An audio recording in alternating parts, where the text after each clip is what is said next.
I wanted to show you how I cast on for the wave break sweater. I recommend using the tubular cast on stitch for this pattern. And the way I do it is you want the end of your yarn on the bottom of your hand, and this is where the rest of the yarn comes from, and that's at the top. You hold it like this between your fingers and grab it with your pinky and the ring finger, and you're forming a triangle. So you take your needle and you insert it on the left side, grabbing the yarn, twisting it like so, and that's your first stitch.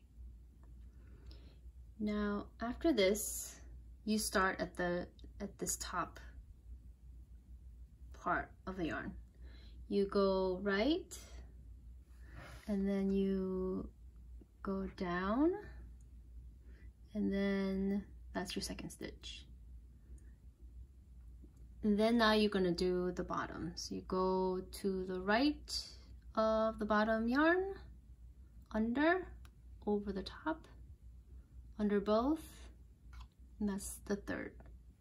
And you keep going to the right, pick up the bottom,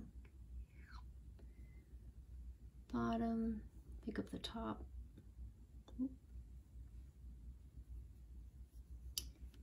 up the bottom, pick up the top, and you just keep going.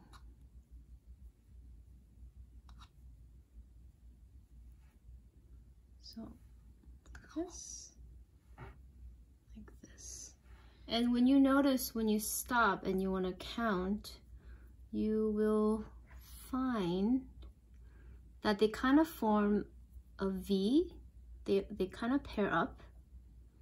So these two wants to be together, these two. So that's how I count. But the first stitch is always by itself. So these two are together, these two wants to be together, but the first stitch is always by itself. So the way I count is I count the pairs, but always remember to add the one at the end. So I just count 2, 4, 6, 8, 10, 11, 12, 14, 16, 18, and then 19. So don't forget the first stitch. So that's how I do the tubular cast on. When you get to the end of the cast on, it's hard to keep the yarn from flying away, so I just give it a little knot at the end. Let's see if I can do it, just to keep it in place. Now the hard part is joining the yarn, joining in the round. So the way you can tell is there's a little nub at the bottom of the stitches. So here's the V, the pairs, and then there's that little nub. So you want to keep the nubs, or whatever, at the bottom. So here, like, this is kind of all twisted, but you can tell that these two wants to be together. Now these two are a pair, these two are a pair. You kind of want to grab the pairs, and if they do get twisted, you know that it needs a pair. So these two are a pair. And I'll bring it back down, so all the nubs are at the bottom. This is kind of twisted. Yeah, so you can kind of tell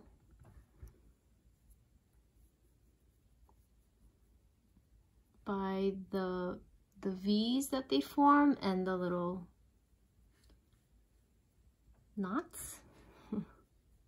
And the pattern will always have the cast on stitches be an even number because it is a 1x1 rib. You will start the first stitch of the setup round is a knit. So you're going to knit the first stitch.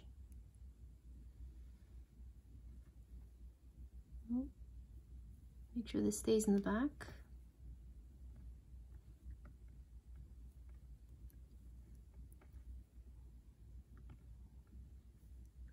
And here I like to pull at the end and maybe wrap it around the working yarn just so it kind of stays in place, and make sure it's a little bit tight at the join. And then this next stitch, if you can see, the next stitch will be sort of, it's in the back.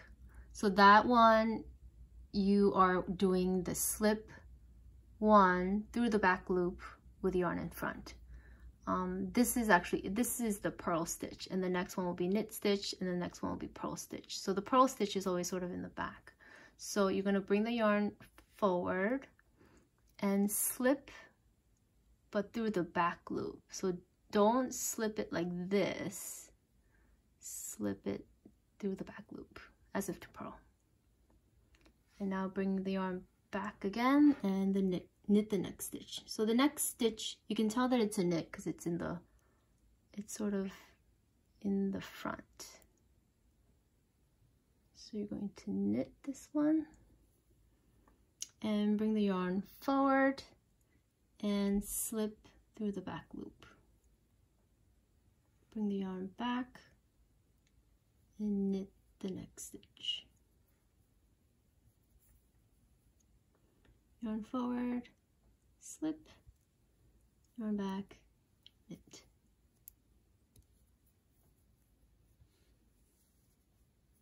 And just continue that for the first round, the setup round. So now that you're done with the setup round, you're going to start the twisted rib pattern. The first stitch, you're going to knit through the back loop. So instead of knitting through this one, which is what we do regularly, you're going to grab the back loop and knit that. And purl the next one. Knit through the back loop. Purl the next one. And just, that's the repeat.